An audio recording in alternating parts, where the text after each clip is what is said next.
Bonjour les CE1.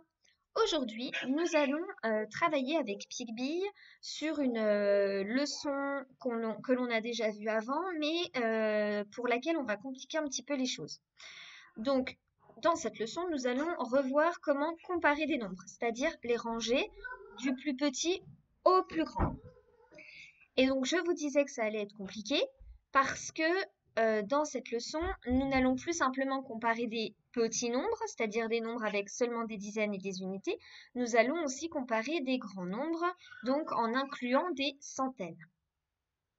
Alors, pour cela, nous allons travailler à partir de monuments, d'accord? Donc, dans la première colonne, tu as une liste de monuments. Un monument, c'est quelque chose de très connu, de très célèbre, et que les gens vont visiter, vont observer.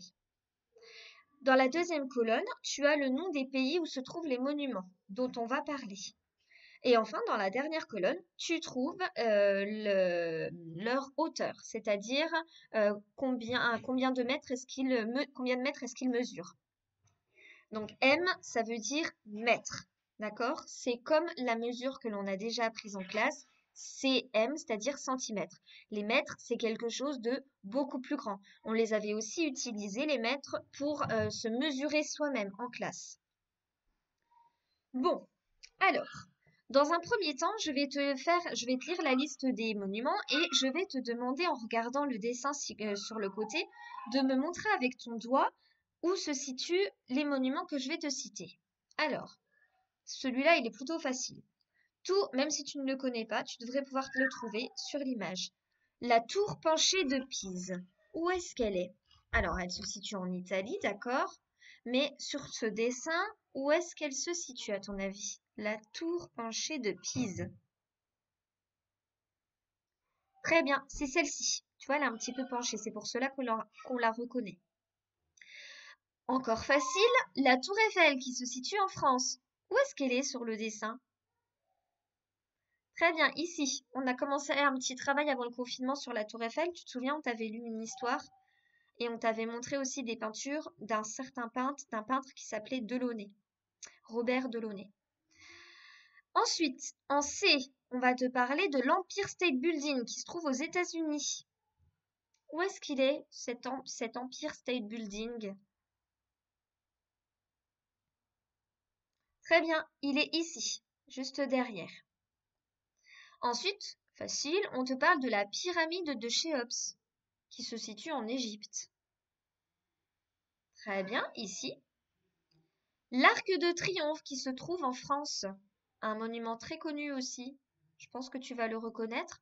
En dessous de l'Arc de Triomphe, il y a la tombe du soldat inconnu dont on a parlé pour le 11 novembre l'année dernière. Très bien, ici. Et enfin, la tour de Londres qui se trouve en Angleterre. Et donc là, il te reste qu'un choix possible. Voilà, elle est ici. On l'appelle aussi Big Ben. C'est une horloge. Alors, donc, maintenant qu'on a situé tous les éléments, tous les monuments, on va pouvoir maintenant commencer l'exercice. Donc, je vais commencer par te rappeler ce qu'il faut regarder pour comparer deux nombres. D'accord? Donc, déjà, il faut que tu regardes le nombre de chiffres qu'il y a dans chaque nombre. Plus le nombre sera grand, enfin, plus le nombre aura de chiffres et plus cela voudra dire qu'il est grand. Donc, forcément, si on n'a que des jetons, par exemple, ben, ce nombre, il est petit. Si on rajoute des boîtes, ça veut dire qu'on va écrire un nombre avec deux chiffres. Donc là, il va y être un peu plus grand. Et si après on rajoute encore un chiffre, qu'il y a un nombre à trois chiffres, ça veut dire qu'il y a des centaines. Et donc là, ça veut dire que ce nombre est encore plus grand. D'accord? Alors, dans un premier temps, donc, on va regarder cette troisième colonne. Donc là, on a 57 mètres, 319 mètres, 449 mètres, 137 mètres, 49 mètres et 104 mètres. Donc, on va commencer par regarder, puisqu'il faut ranger les monuments du moins haut au plus haut, c'est-à-dire du plus petit au plus grand. Donc, le plus petit, ça sera forcément un nombre à 2 ou 3 chiffres. Un nombre à deux chiffres. Donc déjà, on va pouvoir mettre de côté les nombres à trois chiffres. On va pouvoir mettre de côté 319, 449, 137 et 104. Donc ce qui va nous intéresser, ça sera les nombres donc 57, 49. Donc là, tu en as que 2. Alors maintenant, entre 57 et 49, est-ce que tu peux me dire qui est le plus petit des deux? Effectivement, le plus petit des deux, c'est 49. D'accord? Et regarde, on t'avait déjà écrit la réponse ici.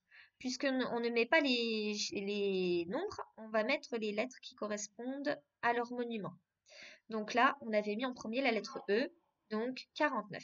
D'accord? Donc moi, ce que je vais faire, c'est que je vais barrer 49 pour nous aider un petit peu à y voir plus clair. Parce qu'on a déjà écrit ce monument ici, c'est le plus petit. Alors ensuite, qui est le plus petit parmi les choix restants? Eh ben forcément 57, puisque c'est toujours un nombre à 2 chiffres. Donc on va écrire A. On n'oublie pas la virgule. Et on barre ensuite A.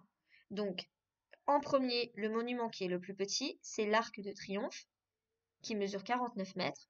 Ensuite, le plus petit, c'est la tour penchée de Pise. Et vous voyez, c'est un peu traître, hein, parce que sur l'image, on aurait l'impression que c'est la pyramide qui est plus petite. Et en fait, non, c'est la tour de Pise. Donc, comme pour tout ça, pour vous dire qu'en fait, il faut jamais se fier à une image, parce que l'image, elle est en taille réduite. Donc, elle ne prend pas en compte les vraies dimensions. Allez, ensuite, on continue. Donc là, maintenant, il nous reste que des nombres à 3 chiffres. D'accord? Alors, qu'est-ce qu'il faut regarder en premier pour savoir quel est le nombre à 3 chiffres qui est le plus petit? Très bien, il faut regarder le chiffre des centaines, d'accord? Donc, c'est-à-dire combien le nombre comporte de valises. Alors, donc, je vais t'aider en faisant cela. Donc, les valises, elles sont en verte. Donc, regarde, dans 319, est-ce que tu peux me dire combien il y a de valises dans ce nombre? Très bien, il y en a 3, d'accord? Dans 449, il y en a combien des valises? Combien de centaines? 4. Dans 137, une. Et dans 104, une aussi. Donc là, maintenant qu'on a repéré où sont les valises, où sont les centaines, on va pouvoir regarder qui est le plus petit. Alors, là, j'ai 3 valises, là, j'en ai 4, là, j'en ai une et là, j'en ai une. Alors, qui sera le plus petit? Bah oui, le nombre où il n'y a qu'une seule valise. Le problème, c'est que j'en ai 2. J'ai ce nombre-là et ce nombre-là. Alors, qu'est-ce que je fais dans le cas-là? Très bien. Je regarde combien j'ai de dizaines, combien j'ai de boîtes. Alors, dans 137, j'ai combien de boîtes? J'en ai 3. Et dans 104, j'en ai 0. Alors, qui est le nombre le plus grand? Eh bien, très bien, c'est celui-ci, c'est 137. D'accord? Puisque là, j'ai une valise, 3 dizaines, 3 boîtes et 7 jetons. Ici, je n'ai qu'une valise, je n'ai pas de boîte et j'ai 4 jetons. Donc, c'est 137 qui est le plus grand. Et 137, ça correspond à la pyramide de Chéops en D. Donc, j'écris la lettre D. Ensuite, je n'oublie pas de barrer pour pouvoir y voir plus clair. Et donc, alors quel est le nombre qui vient juste après? Très bien, c'est 104. D'accord? Et ça correspond à la tour de Londres en F. Donc j'écris la lettre F. Et je le barre. Allez, on a déjà bien dégrossi la situation, il ne nous reste plus que 2 monuments à comparer. La tour Eiffel, qui mesure 319 mètres, et l'Empire State Building, qui mesure 449 mètres. Je suis sûre que tu as déjà la réponse. Alors, je te rappelle que dans 319, on a 3 valises. Dans 449, on en a 4. Donc, quel est le nombre le plus petit? Très bien, c'est la tour Eiffel, c'est 319. Il n'y a que 3 valises. L'autre, il y en a 4, donc il y en a forcément plus. C'est forcément un nombre plus grand. Donc, la tour Eiffel, lettre B. Et enfin, il nous reste donc l'Empire State Building, la lettre C. Alors, Ce qui est important quand même, c'est de pouvoir revenir au dessin, d'accord? Parce que ça nous amène quand même des petites connaissances en plus que les mathématiques. Donc si on remet dans l'ordre, donc le plus petit monument parmi tous ceux qu'on nous a proposés, c'est donc l'Arc de Triomphe. Ensuite, on a la Tour de Pise. Ensuite, on a la pyramide. Ensuite, on a la Tour de Londres. Ensuite, on a la Tour Eiffel. Et enfin, le monument donc le plus grand, c'est donc l'Empire State Building. Donc il est beaucoup plus grand que la Tour Eiffel, à peu près 100 mètres d'écart. Voilà. Alors maintenant, ce que tu vas faire, c'est que tu vas continuer les exercices tout seul. Donc, tu as maintenant des nombres dans des étiquettes roses. Tu vas devoir les ranger du plus petit au plus grand dans les étiquettes qui sont vides en dessous. D'accord? Et dans l'exercice suivant, tu as des nombres qui sont déjà mis dans des cases et on te demande de placer les nombres ici, dans les cases qui sont vides. Voilà. Allez, c'est à toi de jouer maintenant.